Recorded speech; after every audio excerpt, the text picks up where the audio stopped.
So right now, a lot of authors are losing their shit over the fact that their work has been ingested by AI models that are currently on the market making profits, presumably.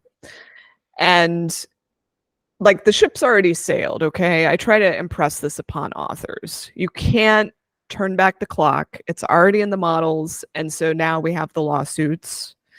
And we also have the companies going out and trying to, on some level, gain the material legally. So licensing agreements. And if I had a crystal ball, or if I want to make a prediction, I would say we're probably going to see some licensing agreements, maybe before the cases, reach court and the publishers get some money and the authors organizations get some money, et cetera. And everything is eventually going to be settled. Hi, I'm Joe Beal, the founder and CEO of Microcosm Publishing. I'm also the author of A People's Guide to Publishing, which distills what I've learned from selling millions of books over the past 28 years. I'm Ellie Blue, the Vice President of Microcosm. We started this podcast to share what we've learned with newer publishers, so you can learn from our mistakes. Or maybe you just want to learn about the publishing industry. This week, we welcome back very special guest, Jane Friedman of The Hot Sheet, to demystify yet another sacred cow of publishing for all of our benefits. And this one is, this might be the doozy, ever-evolving topic, AI, fraud, copyright. I mean, I have a few very controversial opinions on this matter, but we're here to hear Jane's controversial opinion. Yes, or non-controversial. That's yeah. Wherever you land in the spectrum of controversy. But so, how do you see the general outlay of the way that IP, which is intellectual property, interacts with AI, which is artificial intelligence? Like, how do you see these two things working together or at odds? I don't think there's really going to be any money in it for authors, frankly. I'm not angry about that. I don't really think it matters that much to authors' futures that these companies pay. And I think that's a pretty controversial opinion. It's not that I'm against the lawsuits.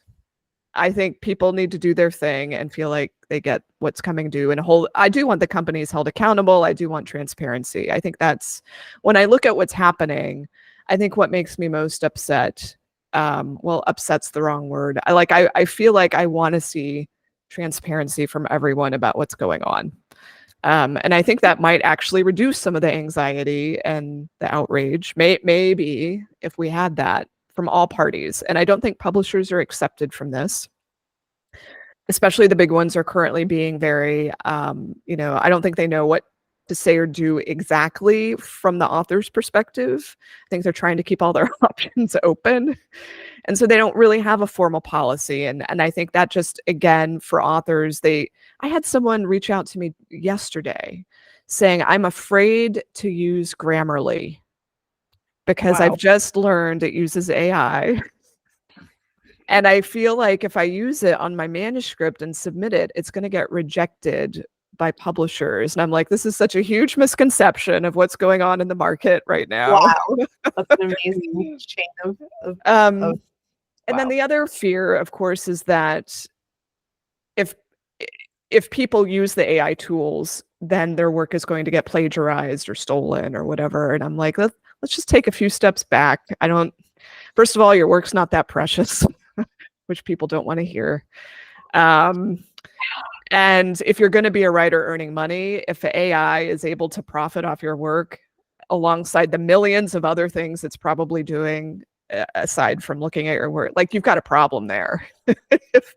if you think AI is going to damage your future. As of today, who knows how sophisticated these tools will get? And I can't speak to that. But as of today, I don't think authors' lives are the creative lives are endangered. I think I'm thinking of it as assistants that will likely be common the way we use Microsoft Word or any other tool. So that's my position, and I should pause there and we can decide where to go next with this fraught topic. Right. So we hear it similarly from two angles. We have I mean, so I handle like contracts. So I will often have an author demand that we put a no AI clause in there, because especially the British authors, because I think that their trade association comes from the perspective of like, any AI usage is costing jobs. And you're like, well, that's not necessarily the case. And I don't really think of myself as a keep my options open person, but I guess I am. But it's more just like, that comes from like a principal misunderstanding of like what's actually going on at your publisher. Yeah. And then on the other end, we've had a number of authors that like want us to sign on to the lawsuit or the class action, whatever. And we're just like, do you want your 6 cents? Like, you can sign up yourself. It's not, it's worth the time to fill out the form. Let's be honest. And and I guess the way I look at it is, and my hottest take is that when this first started coming up, especially like in cover design, I was like, well, that's literally what a cover designer does, is take all of the IP that's available, does a comp analysis, reviews them all, and then makes something like within that space, but that's unique to suit this book, which is literally what is now being called AI or IP theft, because it's like sourcing the material, even though it's like in no way different from like the way the industry has operated for decades. And then each time I've told this to an author or a publisher, they're in such shock that they can't like respond. And oftentimes they will want to like spend a few weeks formulating their thoughts around it. But it again comes right back to the idea of like, they think of like the industry is so pure and sacred that they don't understand that like a human being was having to do that same work. And the AI is just delivering a shittier version of what a human would bring you, So like, it's like, that's to me why I'm like, this is not really a threat, And then the AI weirdness blog like really cements that this is not a threat. So, what is your take on all that? Yeah, the whole job loss thing, I don't. The jobs will change, but I don't think we're going to see job loss. And this is like a recurring fear around any new technology. There's a really great site called Pessimist's Archive. It used to be a podcast. Maybe you've seen this, where they kind of go back in history to look at the things that frightened people. And today we go, oh, haha, weren't they stupid? But the same things happen today. And you go back to the New York Times. There used to be a really well-known columnist who kind of covered like office life from, I don't know if it was from a woman's perspective, but the particular column I'm thinking of it was, oh no, word processing. Oh no, this is going to destroy jobs for women. What will women do if they can't type up men's manuscripts or notes or whatever it is? Man. Whew. Yikes. So yes, like that. Great example.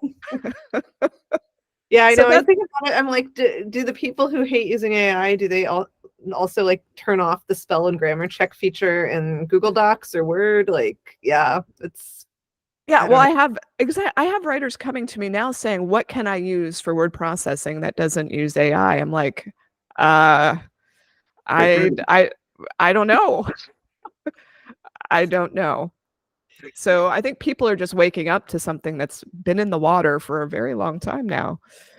Yeah. Okay. Well, thanks for that. I feel like we could say more about AI, but I know that reaches sort of the limits of my personal interest in it, to be honest. Like, everybody wants to talk about it, but there's not actually much to say. I appreciate your insights. Well, if you've been enjoying listening to these episodes with Jane Friedman, we have one more coming up, so stay tuned. Thanks for joining us once again. Please send your questions to podcast@microcosmpublishing.com so we can answer them on future episodes. And please give us 5 stars on iTunes and everywhere else that podcasts are reviewed. You can find us on the internet at microcosm.pub, On Twitter at Microcosm. on Facebook at Microcosm Publishing, On Instagram at Microcosm_pub. and here in Portland, Oregon on North Williams Avenue. Thank you so much. Have a wonderful week.